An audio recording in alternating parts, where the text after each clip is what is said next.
Hello viewers, this is the Maserati Quattroporte, and as you can see, it's a stunning color and this is a stunning spec. Let's check it out. So guys, we are in the interior of this Quattroporte, and you know, as you look around, it's actually quite nice inside here. You know, the comfort levels are very nice, probably upmarket with an S-Class or maybe a budget 7 series. But as we look inside here, you can see your gauge cluster. It's very old school, it's from around 2007 2008. You can see your speedo, you can see your tach going all the way to 7,500 RPM. So this engine revs all the way. And then possibly you need your engine temperature, because this is an old Italian car, so you probably need that and need to be checking that every 24/7. You got your fuel gauge. But looking in here, the comfort is excellent, you know, although quality is not up to standards, as I would say, or as Chris Harris would say. Because if I do this, you can actually sort of seeing it move, which is not good for a car that costs this much, especially back in the day when it was like probably 2 to 3 million rand brand new. But now these days it costs around like 400 or 300,000 rand. But inside it's very nice. The one gripe I have yet to overcome is how tiny those mirrors are. I swear to God, they are probably smaller than even my own phone. They are extremely small. There's a truck coming behind you or some sort of person that wants to race you, you would have zero idea that they're coming up right next to you. But inside here you can see the panoramic sunroof. It's actually kind of manual, so like if I pull it back from here, it's kind of nice. It's very nice. It's very old school Italian in here. And now we pull the pedals. It's kind of cheap. Well, actually it's very cheap. It's not kind of cheap, it's very cheap. And the other thing that wow, it's I don't think I've ever had any gripes with the gearbox or a shift knob, but this has to be the worst shift knob ever invented by the car or in the car in general. I've seen VWs that have better shifters than this. It is so playful, so finicky. Like, I know in a German car, oh god, that even sounds like I'm breaking. I know in a German car it would not even be shaking like this. It would have girth and just utter solidity. But ergonomics wise, it's not really that good, as you can hear. You know, it's an old school cheap Italian car. But also the other thing I want to talk about is how hard every button is to press. Like you would think like the hazards would be softer than that, but clearly it's not, which I don't understand. Even the window switches, yeah, it's just, you can generally see why many people just did not buy this brand new. Although it's a used car, it's probably a better proposition, but brand new, there were better cars for the value. I'm sorry to say that, but there were absolutely better cars for the value. So now let's actually move on to Matteo and see how it is from the passenger side. Hey guys, from the passenger side, I'd mostly agree with what Eugene said. There's really nothing else you can say or add to it, other than a few small details, like he said, the Maserati badge, the little Maserati clock that you get, the little Quattroporte badge. Some of those are quite nice to see inside of the car. It gives the car a bit more character. And to me, this car you really did buy for the name. I mean, inside you can see it's finished with a nice carpety, like a lush material on the bottom here. You've got your very nice luxurious leather all around, soft touch on the dashboard, your really nicely finished wood. You've got some thick leather seats that have like some auto adjustments there. So that type of thing they've actually looked at and spent some time on, and quality wise it's actually quite decent, generally speaking. Not to say the whole car, but sitting inside the passenger seat, there's quite a bit of space here. The seat holds you quite nicely. You feel comfortable in the seat. You feel safe in the car. The car's a very big and heavy feeling car. But yeah, just to speak more on that, these buttons are all super heavy, super hard to press. And then that to me feels like it's out of a Renault Quid. And it goes to say that some of these things are really just cheap, like cost cutting things that they used in this car. And so they've done a lot really well, but they've also done a lot not so good. And we can like move here. This is a really weird like little space here. You've got a little Maserati badge that we found in there, and yeah, it's just a really weird car. It's not much space.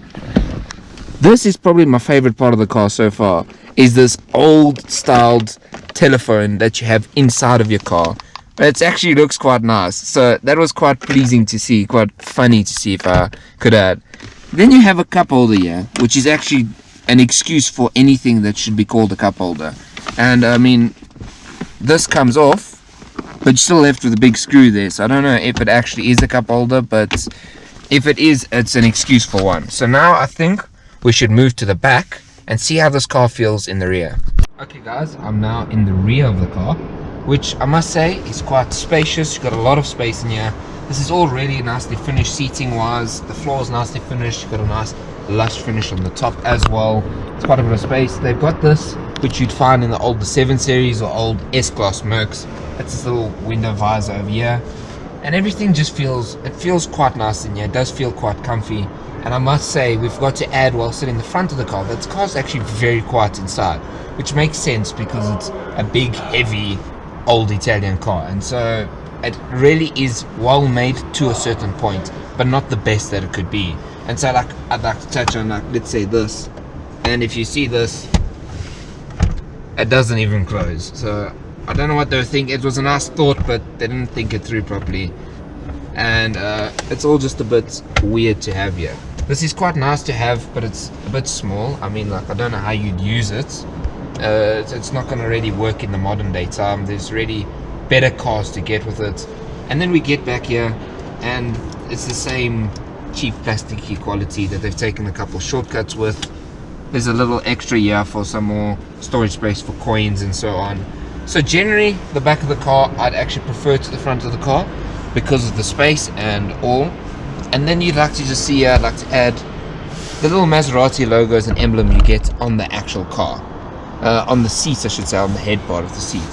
It's a really nice touch to the back of the car.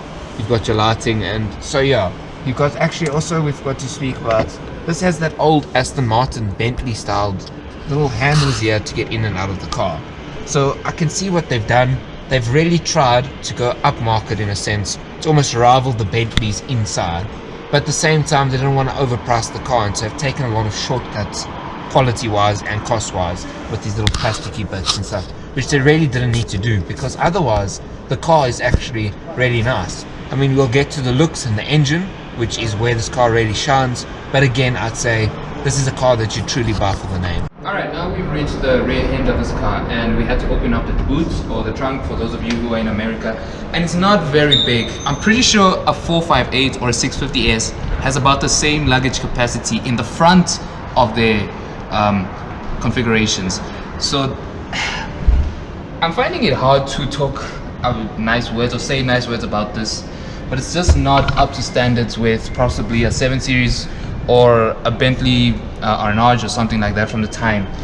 But inside here you got your user manual, you have your Maserati pouch, as you can see.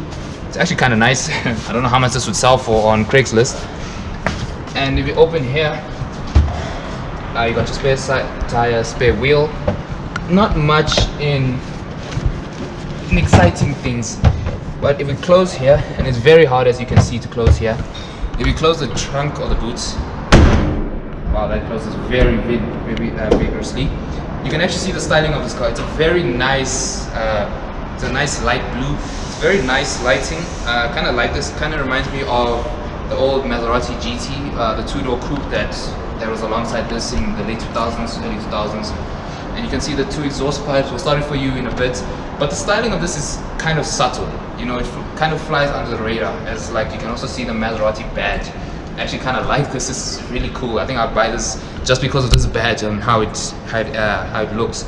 But looking here, it's kind of small because during the late 2000s, not many cars were like produced in such high specifications as cars are today. So it's kind of nice. Actually, let's move to the front of this car so that we can actually talk about the engine. Another thing I forgot to touch about is how you actually open the door. So it's not like a conventional car where you just pull and then it just opens. You actually have to, there's actually 2 buttons. So the first one, which is right here, is electronic release. So that opens the door for you, as you can see, like in the interior. And then the second one is for literally a backup. So like if the electronics fail, and knowing it's a Maserati, they probably will fail, you pull that just so you can actually get inside. And so let's actually head to the front of the car. Guys, now at the front of the car is possibly my favorite view of the entire car, is this engine. But the Maserati badge there, which truly should say Ferrari, because we all know that Maserati and Ferrari are like sister companies and work together, especially with suspension, the chassis, and obviously the engines, which are really shared between these. Speaking on the engine, this is a 4.2 litre V8 that revs to 7.5 to 8,000. You can probably push it to around 8,000, but generally 7,500 RPM, which is absolutely insane. It's something that I truly miss in this new world of cars, with the new C63s being 4 cylinders and all of that. It's really lacking the character that the engine's brought to these cars. This comes with 400 horsepower, 450 newton meters of torque, and an auto 100 of around 5.5 seconds, which is quite quick for the year, but in modern terms this is a slowish car, obviously being so big and heavy, and it's actually got less power and torque figures than the comparison of an Audi RS3 of this time.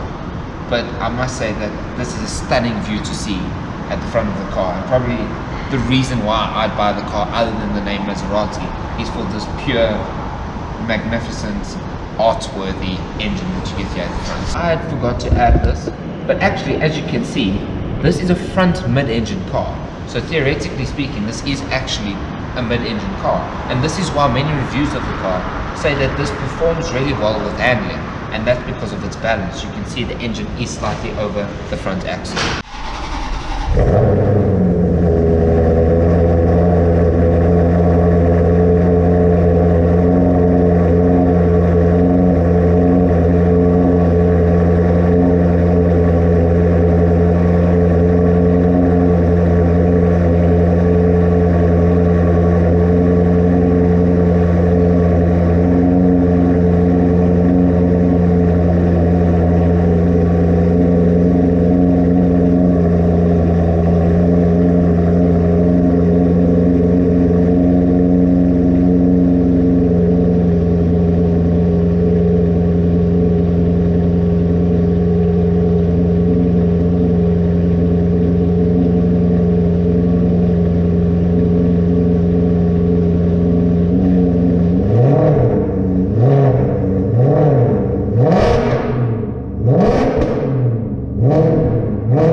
Reached the end of this wonderful, somewhat indescribable review.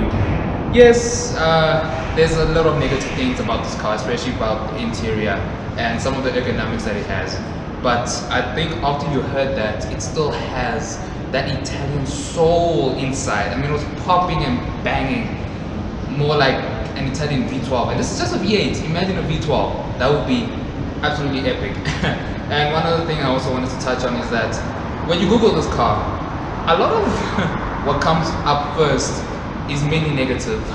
So I'm trying not to laugh because it's kind of funny, but you should actually just go up and search it up yourself. So thanks for watching. Thanks for keep staying with us.